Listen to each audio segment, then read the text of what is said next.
मुंबईत सुद्धा नाताळ सणाचा उत्साह पाहायला मिळतोय। येशू जन्म झाल्यानंतर आज सकाळपासूनच मुंबईतल्या विविध चर्चमध्ये प्रार्थनेचं आयोजन करण्यात आलेलं होतं।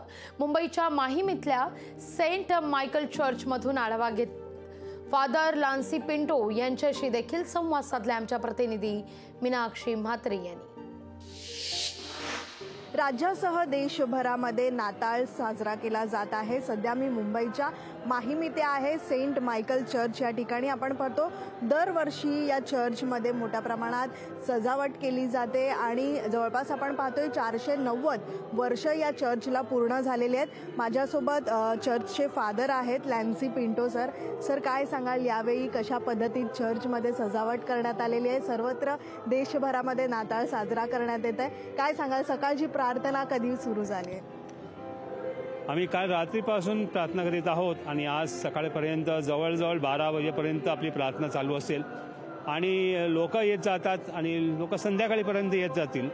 विशेष परीने हे चर्च मी 490 वर्ष झालेले तुम्ही सांगितलं त्या परीने इथे लोक नेहमी येत असतात, कारण जुनी चर्च आहे।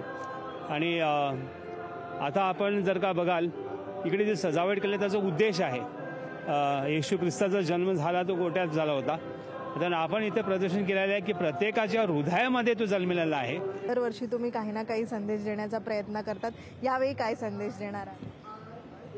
आपला संदेश एकदम स्पष्ट आहे की परमेश्वराने सगळ्यांना आम्हाला बनवलेलं आहे आणि आपण कोणत्याही धर्मामध्ये असो तर आपल्यामध्ये जी भावचार आहे, एक भावना आहे आणि ऐक्य निर्माण करण्यासाठी आपण झटत आहोत, ती ऐक्य आपल्यामध्ये असली पाहिजे।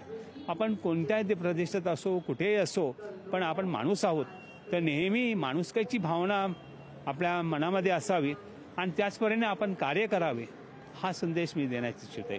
खूप खूप धन्यवाद फादर। संपूर्ण मुंबईमध्ये पण आपण पाहतोय की ठिकठिकाणी अनेक चर्च आहेत, या चर्चमध्ये मोठी गर्दी जी आहे ती सकाळपासूनच आपल्याला पाहायला मिळते।